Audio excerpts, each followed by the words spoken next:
বিসমিল্লাহির রহমানির রহিম। প্রিয় দেশবাসী, আসসালামু আলাইকুম ওয়া রাহমাতুল্লাহি ওয়া বারাকাতুহু। আপনারা জানেন যে সাবেক মন্ত্রী তোফায়েল আহমেদ সাহেব মুমূর্ষু অবস্থায় হাসপাতালে চিকিৎসাধীন আছেন, অথচ ওনার নামে গ্রেপ্তারি পরোয়ানা জারি করা হয়েছে। তোফায়েল আহমেদ সাহেব স্বাধীনতার যুদ্ধে তার অনেক অবদান রয়েছে। তিনি একজন মুক্তিযোদ্ধা এবং মুক্তিযুদ্ধের সংগঠক। জানেন, তোফায়েল আহমেদ সাহেব ডাকসুর সাবেক বিপি ছিলেন, 8 বারের এমপি ছিলেন। তিনি 69 গণঅভ্যুত্থানের মহানায়ক যাকে বলা হয়, সেই তোফায়েল আহমেদ সাহেব।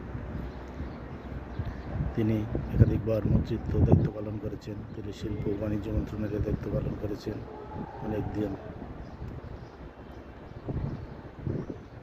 দেশপ্রেমিক নাগরিক। উনি এখন মৃত্যুর সাথে পাঞ্জা লড়ছেন। তার নামে 12-13 বছর আগের মামলায় তাকে গ্রেপ্তারি পরোয়ানা জারি হয়েছে। জানি না আদালত কোন বিবেচনায়, কী কারণে ওনার বিরুদ্ধে গ্রেপ্তারি পরোয়ানা জারি করেছেন। উনি কথা বলতে পারেন না, ওনার স্মৃতিশক্তি নেই, উনি পরিবারের কাউকে চিনতে পারেন না। এমতো অবস্থায় একজন মানুষের বিরুদ্ধে আদালত কিভাবে গ্রেপ্তারি পরোয়ানা জারি করে? এখন প্রশ্ন হচ্ছে, মানুষের জন্য আইন, আইনের জন্য মানুষ, এই বিষয়টি এখন সামনে চলে এসেছে।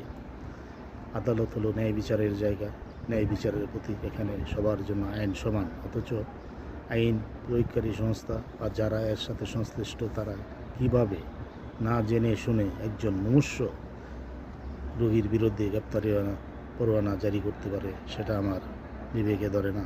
প্রিয় দেশবাসী, আপনারা বিষয়টি কীভাবে নিচ্ছেন আমি জানি না। আমি মনে করি একজন মৃত্যুপথযাত্রী যে কোনো সময়, আল্লাহ না করুক, তার মৃত্যু হতে পারে, অথচ সেই ব্যক্তির বিরুদ্ধে গ্রেপ্তারি পরোয়ানা জারি করলেন।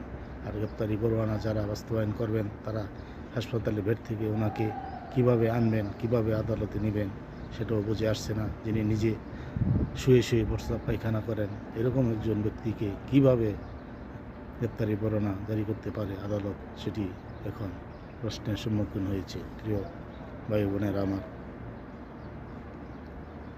মানুষ ভুল ত্রুটি করতে পারে, কেউ ভুলের ঊর্ধ্বে নয়। তারপরও মানুষের বিবেক বিবেচনা, মানবিক দিক, এইসব জিনিস বিবেচনা আনতে হয়, কারণ আমরা মানুষ, কেউ ভুলের ঊর্ধ্বে নয়।